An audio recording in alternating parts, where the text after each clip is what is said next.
Oke ya, jadi kita akan masuk ke materi berkaitan dengan tekanan.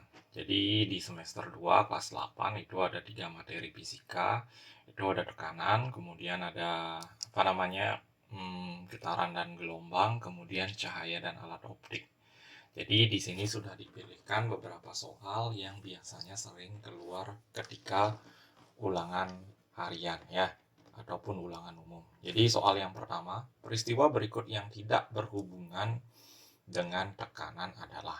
Oke, kalau kita bicara tentang tekanan, itu rumusnya P sama dengan F per A, di mana P ini adalah tekanan, itu satuannya adalah ATM, bisa juga Pascal, bisa juga Newton per meter persegi ya. Kemudian P ini adalah gaya, satuannya adalah Newton, kemudian A ini adalah luas bidang tekan.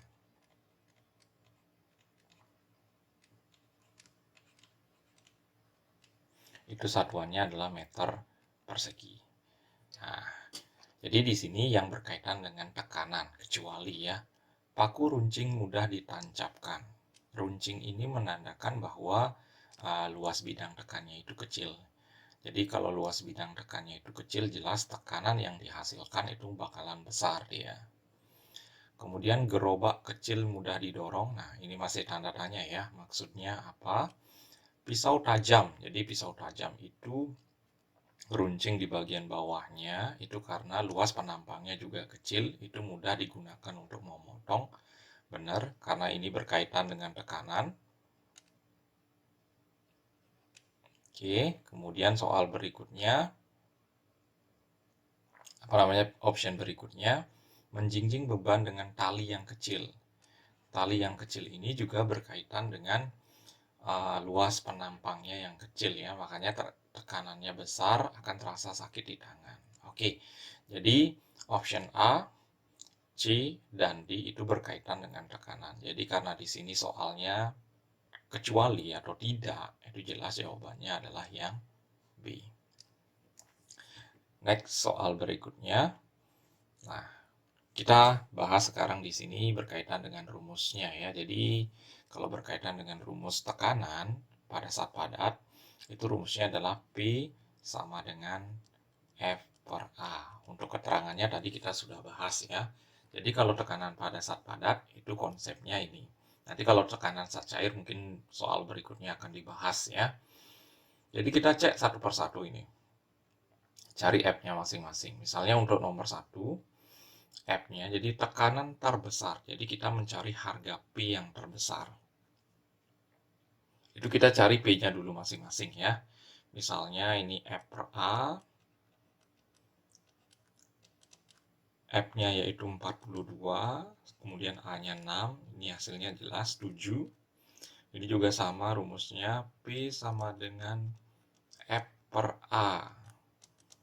F-nya 18, dibagi 3, itu hasilnya adalah 6. Ini juga sama, P sama dengan F per A. 30 bagi 5, itu juga hasilnya adalah 6. Kemudian yang terakhir juga P sama dengan F per A. 12 bagi 4 itu hasilnya adalah 3. Jadi jelas dari perhitungan ini, itu kalian bisa lihat di mana yang menghasilkan tekanan terbesar adalah yang nomor 1, yaitu besar tekanannya adalah 7 Newton per meter persegi. Jadi itu satuan untuk semua hasil perhitungan ini ya. Jadi sekali lagi jawabannya adalah yang nomor 1 atau yang A. Oke, next soal berikutnya. Nah, ini merupakan salah satu contoh penerapan tekanan pada saat cair ya. Jadi hukum Pascal ini. Mesin pengangkat mobil hidrolik pada gambar di atas memiliki pengisap masing-masing dengan luas A1. Jadi di sini A1-nya A1-nya adalah 15 cm persegi, kemudian A2-nya yang ini itu 600 cm persegi. Apabila pada pengisap kecil, nah ini maksudnya pengisap kecil ya, karena harga A-nya itu lebih kecil ya. yang besar otomatis. Diberi gaya 500 Newton, gayanya itu F, maka berat beban yang dapat diangkat. Oke, sekali lagi. Kalau kita berbicara tekanan pada zat cair,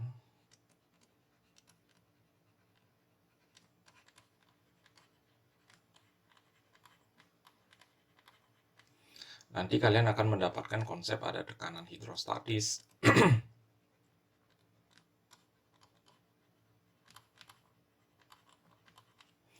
kemudian ada hukum Archimedes,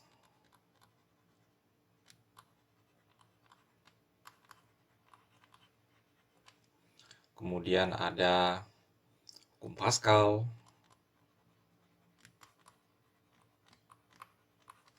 kemudian ada bejana berhubungan.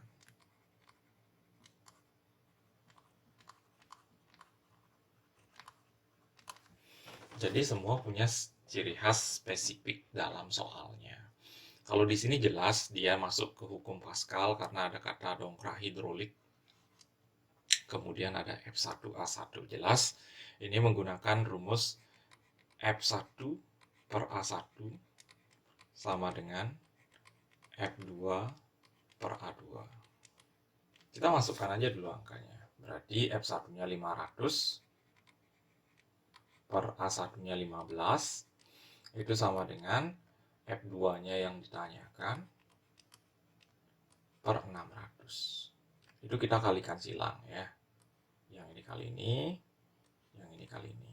Jadinya 15 F2 sama dengan 500 kali 600. Nah, berarti F2-nya kita diamin aja dulu. 500 kali 600 bagi 15. 60 bagi 15 itu hasilnya adalah 4. 5 kali 4, 20. Berarti yang ada angka 20-nya yaitu itu aja ya. Jadi hasilnya 20.000 Newton. Oke ya, jadi sekali lagi setiap konsep dari tekanan pada zat cair ini masing-masing punya spesifikasi soal yang berbeda dia. Jadi kalau hukum Pascal itu ciri khasnya ini. Nanti kalau tekanan hidrostatis itu ada rho biasanya. Kalau hukum Archimedes seperti apa, bejana berhubungan seperti apa, kita akan bahas di soal berikutnya. Oke ya, next soal berikutnya yaitu sebuah balon yang memiliki volume 10 meter kubik ketika diukur ternyata sebesar 5 atm tekanannya. Jika tekanannya dijadikan 20 atm, maka volumenya akan menjadi sebesar, oke, jadi ini termasuk di konsep tekanan pada zat gas ya. Tekanan pada zat gas. Yaitu pada bagian hukum Boyle. Nah, rumusnya yaitu P1 kali V1 sama dengan P2 kali V2. Jadi di sini kita anggap P1 itu 5 atm, P itu ingat tekanan ya, pressure, V ini volumenya. Jadi kita masukkan angkanya, 5 kali 10 sama dengan yang ditanya adalah volume yang keduanya. Tekanan yang keduanya yaitu 20 atm, berarti 20 kali P2.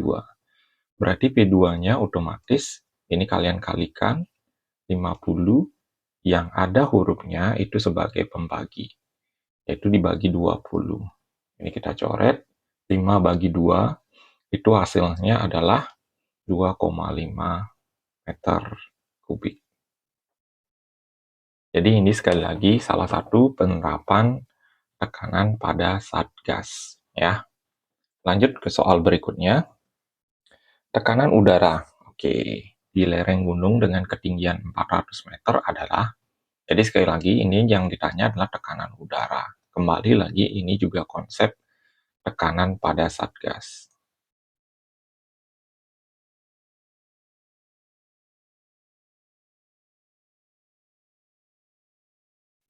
Yang pertama, itu tekanan di atas permukaan air laut, itu besarnya adalah 76 cm Hg. Jadi setiap naik, itu tekanannya akan berkurang. Setiap naik 100 meter, itu tekanannya akan berkurang 1 cm Hg. Jadi ini konsep sederhananya ya. Sekarang, ketinggian lereng gunung itu 400 meter. Otomatis dia naiknya adalah 400 meter. Kira-kira berapa dia berkurang? Oke, ini bisa dilangsungin aja, 101. Berarti kalau 400 otomatis harganya adalah 4 cm Hg berkurang. Kita lihat tekanan di atas permukaan air laut itu adalah 76. Kemudian karena naik 400 meter, itu berkurangnya 4 cm Hg. Berarti otomatis 76 dikurang 4. Itu hasilnya adalah 72 cm Hg. Jawabannya adalah yang C. Nah, bagaimana kalau soalnya itu dibalik? Misalnya diketahui tekanannya ya. Tekanannya itu 70 cm Hg. Berapa ketinggian tempatnya? Berarti step pertama, kita tulis dulu 76. Nah, 76 ini adalah tekanan awalnya. Dikurang, tekanan di tempat itu adalah 70 cm Hg. Langsung aja kalian kaliin 100. 76 kurang 70 itu hasilnya adalah 6. 6 kali 100 itu hasilnya adalah 600. Langsung isi satuan meter. Oke, jadi ini soalnya udah dibolak-balik ya. Menanyakan tekanan, kemudian menanyakan ketinggian tempat ya. Oke, next soal berikutnya. Nah, di sini kita udah masuk ke model soal getaran dan gelombang. Nah, perhatikan gambar ayunan bandu logam berikut. Berdasarkan gambar tersebut, yang dimaksud dengan setengah getaran dari gerakan adalah gerakan dari. Oke, kita akan bahas secara detail dulu konsep getaran ya. Jadi yang dimaksud dengan getaran ini adalah gerakan bolak-balik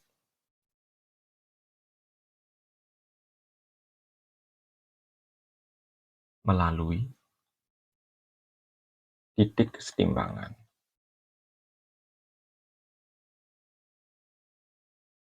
Jadi titik kesetimbangannya ini adalah A. Simpangannya itu atau jarak A ke B atau jarak dari A ke C, ini namanya adalah amplitudo. Jadi jarak A ke B atau A ke C namanya amplitudo. Jadi amplitudo misalnya ini jaraknya adalah 5 cm. Berarti otomatis amplitudonya itu sama dengan 5 cm. Oke. Kemudian apa sih yang terpenting selain amplitudo? Itu ada frekuensi. Frekuensi itu rumusnya adalah N per T. N ini adalah banyaknya getaran.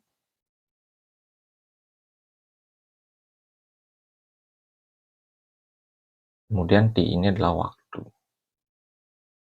Satuannya sekon.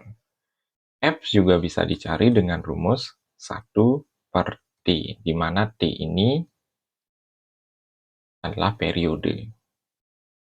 Satuannya sekon. Kemudian F ini ingat frekuensi.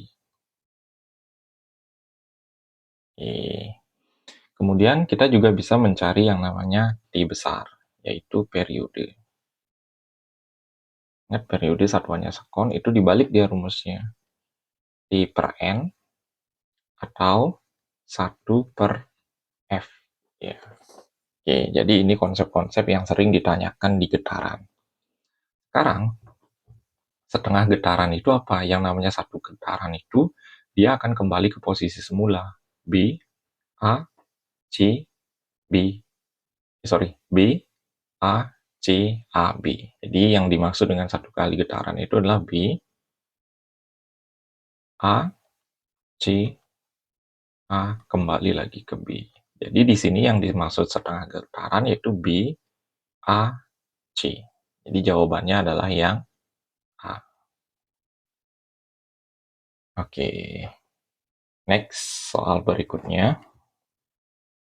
Sebuah benda bergetar. Nah, ini N-nya sama dengan 300 dalam waktu setengah menit. Berarti T-nya itu setengah menit. Kita ubah ke detik. Ini sama dengan 30 sekon. Yang ditanyakan adalah frekuensi. Berarti F-nya, itu rumusnya adalah N per T. N-nya yaitu 300, T-nya yaitu 30 sekon. Ini kalian coret, 30 bagi 3 itu hasilnya adalah 10 Hz. Jadi jawabannya adalah yang C. Oke, next soal berikutnya, periode gelombang. Nah, periode gelombang yang terjadi jika diketahui frekuensinya seperempat Hz. Jadi yang ditanya adalah periode. Periode itu lambangnya adalah T. Berarti rumusnya adalah 1 per F.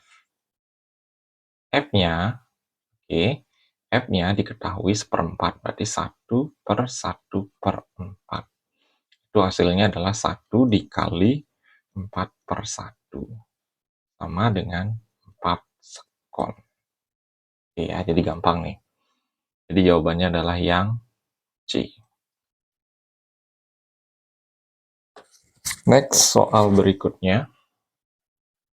Sebuah tali diayun-ayunkan ke atas sehingga tali menghasilkan 15 getaran dalam waktu 3 sekon. Oke, berarti ini otomatis adalah N-nya, kemudian ini otomatis adalah T-nya. Cepat rambat gelombangnya. Oke, ini udah masuk ke cepat rambat gelombang ya. Jadi cepat rambat gelombangnya itu adalah 75. Jadi kalau kita berbicara cepat rambat gelombang, itu ada dua rumus yang penting, itu lambda kali F atau lambda bagi T, di mana lambda ini adalah panjang gelombang,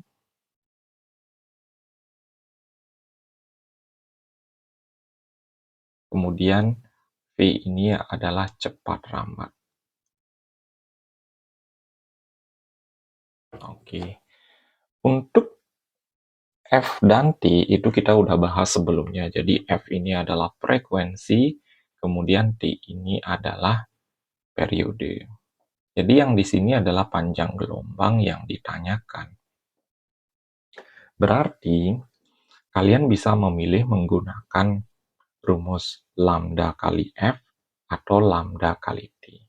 Oke, untuk panjang gelombang dan bagaimana caranya mencari itu akan dijelaskan di soal berikutnya ya. Jadi, step pertama kita akan memilih salah satu rumus yang akan kita gunakan. Misalnya, yaitu ini. Oke, kita tulis terlebih dahulu. P sama dengan lambda kali F. Berarti kalau ditanyakan lambdanya itu rumusnya adalah P per F. Cuma F-nya belum diketahui di sini. Kita cari terlebih dahulu. F itu rumusnya adalah N per T. Di mana N-nya 15, T-nya adalah 3. Ini kalau dibagi hasilnya adalah 5 Hz. Jadi kita tinggal masuk ke rumus ini aja langsung. 75 dibagi 5. Itu nanti hasilnya adalah 15 cm. Kok cm? Karena di sini satuannya cm per sekon dia. Oke, jadi jawabannya adalah yang A.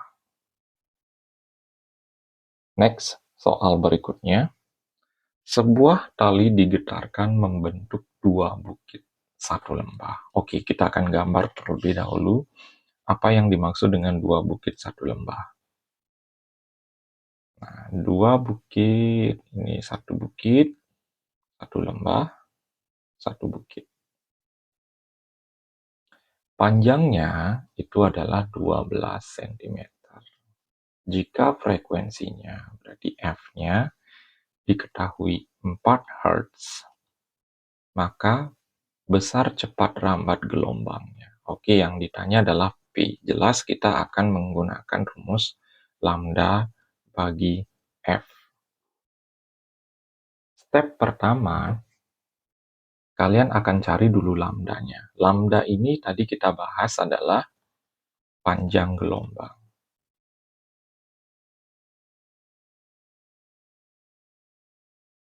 Panjang gelombang ini sering disebut dengan panjang satu gelombang.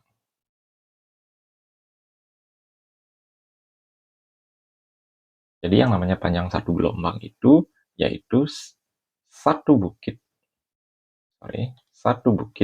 dan satu lembah. Tapi di soal ini ada 2 bukit, 1 lembah. Jadi otomatis ini N-nya adalah 1,5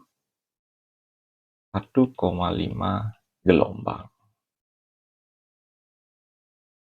Ini S-nya atau jarak gelombangnya 12 cm, bukan panjang gelombangnya. Jadi kalau kita mengukur panjang gelombang itu harus dari sini ke sini dia. Panjang satu buah gelombang. Oke, berarti kita cari lambdanya terlebih dahulu. Itu rumusnya adalah S per N. Berarti 12 dibagi 1,5. Itu hasilnya adalah 8. Oke, kita tinggal masuk di rumus ini aja. 8 bagi... Ini rumusnya adalah lambda kali F ya. Berarti rumusnya adalah 8 kali 4. Itu hasilnya adalah 32 cm per sekon. Oke, tadi ada kesalahan rumus di sini ya. Jadi kalau nyari P yang ada baginya, itu P sama dengan lambda bagi T. Ya.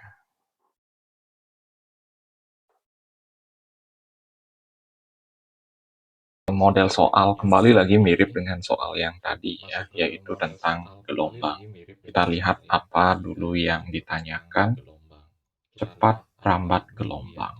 Oke, kalau tadi itu dalam bentuk ilustrasi kalimat. Sekarang gambarnya yang udah diketahui ya. Jadi A ke B, nah ini namanya jarak gelombang ya, atau S.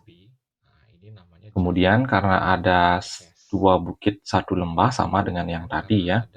Jadi yang dimaksud dengan 1 gelombang sekali lagi 1 bukit sama 1 lembah. Ini namanya 1 gelombang ya. Oke, berarti step pertama kita akan cari terlebih dahulu lambdanya ya. Karena ini yang sudah diketahui. S per N-nya. Berarti 150 dibagi 1,5. Itu hasilnya adalah 100 cm.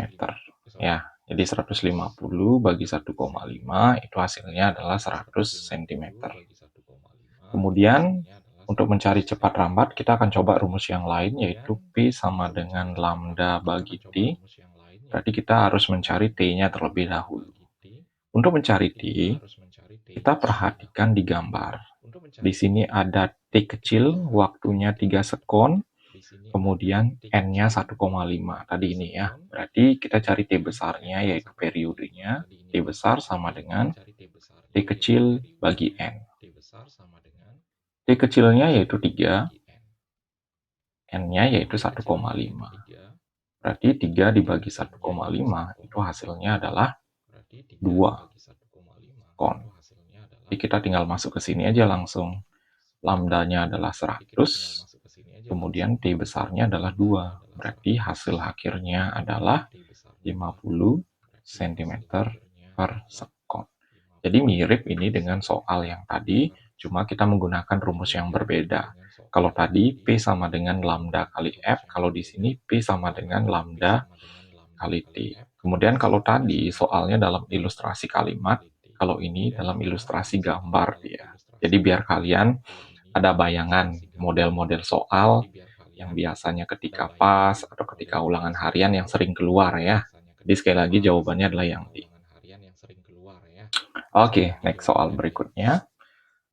Sebuah kapal selam mengirimkan sinyal untuk mendeteksi jarak batu karang dengan kapal. Oke, jadi jelas ini konsep bunyi pantul. Kalau terjadi pemantulan, itu nanti rumusnya dibagi dua dia. S sama dengan V kali T bagi 2. Kalau tidak terjadi pemantulan, itu cukup S sama dengan P kali T, di mana S ini adalah jarak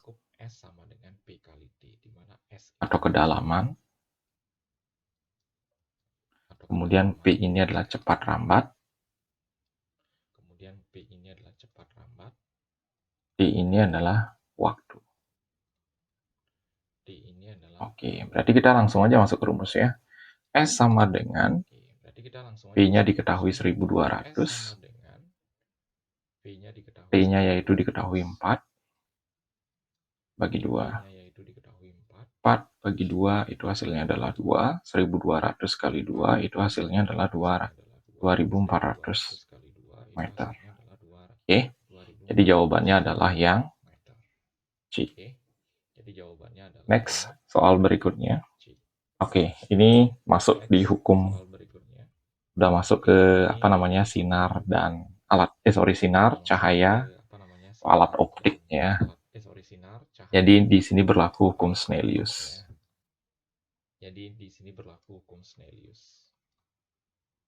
Di mana konsepnya sinar datang, ini namanya sinar datang. Garis normal dan sinar pantul terletak pada satu bidang datar, di mana sudut yang dibentuk oleh sinar datang, yaitu ini, itu harus sama dengan sudut yang dibentuk oleh sinar pantul. Berarti konsepnya adalah I sama dengan J. Nah, ini di konsep matematika ini adalah saling berpenyiku. Kalau ini 60 derajat, berarti di sini otomatis sisanya biar jadi sudut siku-siku itu adalah 30 derajat. Berarti di sini juga otomatis 30 derajat. Sudut pantul yang ditanyakan berarti sudut J ini dia. Ya, dijelas itu hasilnya adalah 30 derajat. Oke. Next soal berikutnya. Sebuah cermin cekung memiliki jarak fokus 15 cm. Jarak dan posisi benda, bayangan yang diletakkan 10 cm di depan cermin. Oke.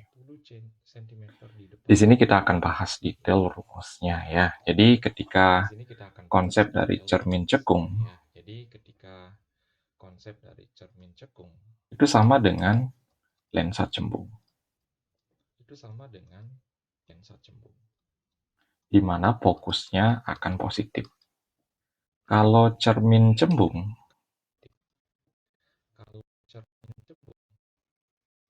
itu sama dengan lensa cekung. Fokusnya nanti negatif.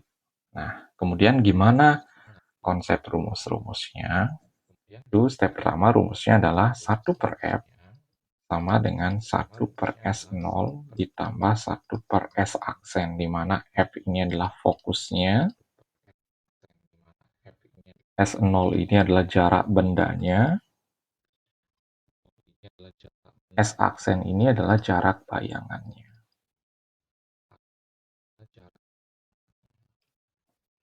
Oke. Kemudian ada rumus juga M atau perbesaran itu sama dengan nilai mutlak dari S aksen per S0 atau H aksen per H0. H aksen ini adalah ketinggian bayangan.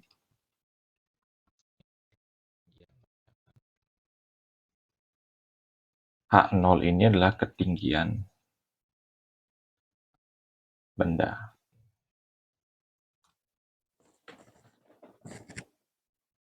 Oke ya, jadi sekali lagi silakan disimak dulu rumusnya. Kalau bisa, kalau bisa kalian catat terlebih dahulu rumusnya ya, sebelum kita mulai menghitung. Oke, jadi kita akan mulai menghitung, mencari jarak bayangannya. Berarti menggunakan konsep rumus yang ini. F-nya adalah 15, berarti 1/15 sama dengan 1/10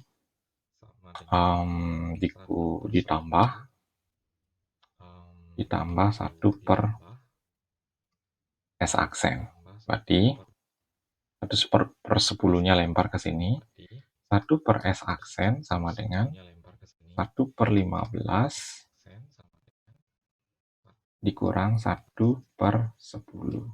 Ini kita samakan penyebutnya. Kali 4. Kali 3 juga bisa ya. Kali 3. Kali 4 ya. Kali 4. Kali 4. Ini kali 6. Kali 6. Berarti hasilnya adalah 4/60 dikurang 6/60. Oke. 4/60 dikurang 6/60. Itu hasilnya adalah 2/60 minus ya. Jadi sekali lagi min. Nah, yang ditanyakan adalah S aksennya. Berarti S aksen kalian balikin dia. Min 60 bagi 2. Itu hasilnya adalah min 30. Min ini menandakan bayangannya nanti bersifat maya. Atau berada di belakang cermin dia. Berarti jelas jawaban untuk di soal ini itu adalah yang D. Jadi sekali lagi teknik perhitungannya itu seperti ini. Jadi kembali lagi ditekankan, kapan bayangan itu berharga negatif jika bayangannya itu terletak di belakang cermin atau lensa. Dan hasil hitung-hitungan S aksennya itu bertanda negatif. Oke. Kita akan bahas lebih lanjut lagi karena di sini banyak catatan rumusnya. Mungkin nanti akan ada soal berikutnya. Kita akan bahas detail mengenai sifat-sifat bayangan yang dibentuk dengan dengan memanfaatkan dalil isbak ya. Nah, ini misalnya. Sebuah lilin diletakkan di depan lensa cembung. Ingat, lensa cembung itu sama dengan cermin cekung ya. Itu 15 cm, kemudian fokusnya 12 cm. Oke, kita akan bahas dulu sifat ruang ya. Oke, kemudian di sini ada lensa cembung misalnya. Ini F-nya. Ini F, ini M-nya. Misalnya F-nya 12 cm, otomatis M-nya 24 cm ya. Tinggal dikali 2 aja F-nya. Di sini itu namanya ruang 1. Di sini namanya ruang 2. Yang ini namanya ruang 3. Di sini ruang 4. Oke. Jadi, ketika benda berada di ruang yang pertama, itu bayangannya pasti berada di ruang yang keempat. Karena dalil isbak berbunyi, S0 ditambah S aksen itu hasilnya harus 5. Oke. Ketika ruang dari S0 itu lebih besar dibandingkan ruang S aksen, maka bendanya itu sudah pasti diperkecil.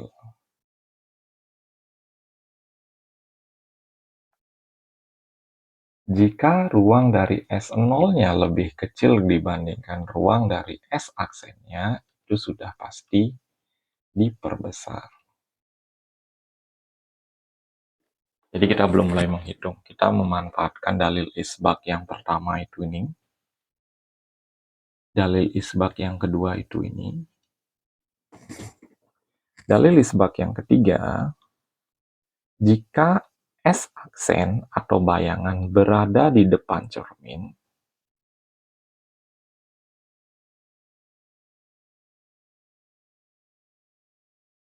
itu sudah pasti dia nyata.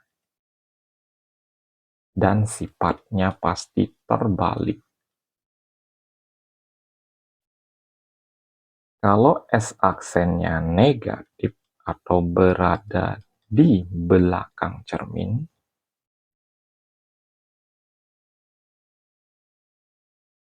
itu udah pasti maya.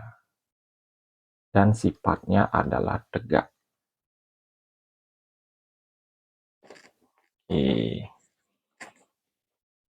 Jadi ini konsep dalil isbat yang harus kalian kuasai agar bisa menjawab soal-soal yang berkaitan dengan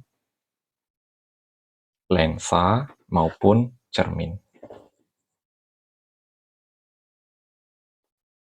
Oke, next kita akan hitung terlebih dahulu, kembali lagi masuk ke rumus 1/F sama dengan 1/S0 ditambah 1/S aksen.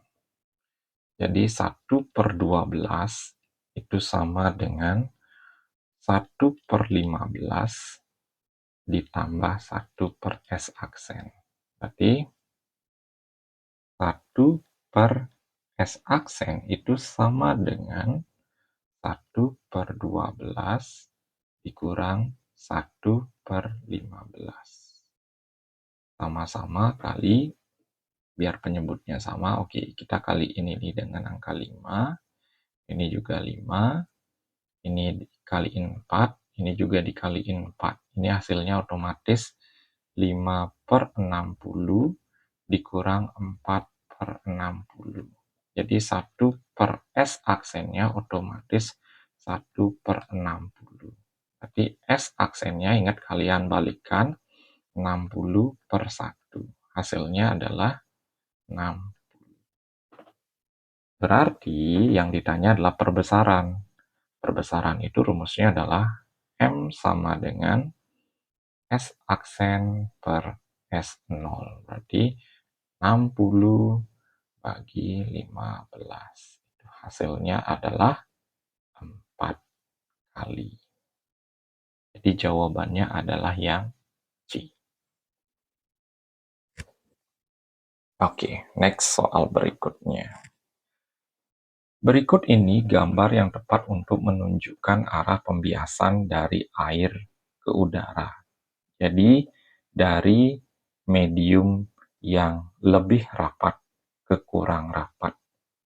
Nah, ini udah pasti salah karena di sini diteruskan katanya. Ini udah pasti salah karena nggak ada sifat kayak gini. Berarti ada dua kemungkinan jawaban dalam proses pembiasan cahaya yang melalui medium yang berbeda. Jadi, medium yang lebih rapat itu adalah air, yang paling rapat itu adalah benda padat ya. Kemudian disusul benda cair kerapatannya, kemudian disusul benda yang bersifat gas, yaitu adalah udara.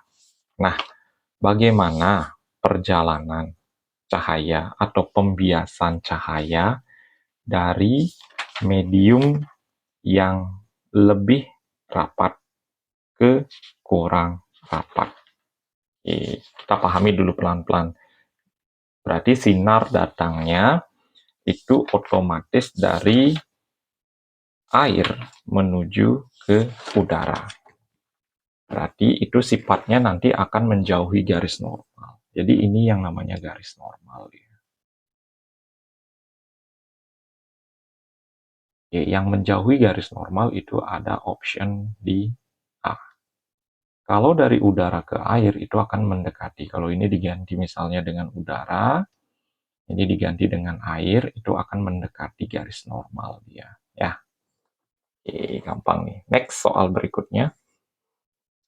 Seorang anak tingginya 140 cm berdiri di depan cermin datar dengan jarak 30. Oke, cermin datar itu sifat bayangannya itu otomatis sama besar dan jaraknya juga sama. Jadi ya udah sama jawabannya. Baik dari tinggi bayangannya 140, jaraknya juga 30 cm. Jadi nggak ada perubahan di sini. ya, karena memang itu sifat bayangan dari cermin datar dia. Oke, sekian pembahasan soal-soal yang berkaitan dengan tekanan, getaran gelombang, cahaya, dan alat optik. Jadi nanti kita akan buatkan juga video terpisah bab-bab, yaitu tekanan, getaran dan gelombang, dan cahaya, beserta alat optik. Jadi sekali lagi jangan lupa like, share, dan subscribe channel Doni Smart Chemistry. Sampai jumpa di video berikutnya.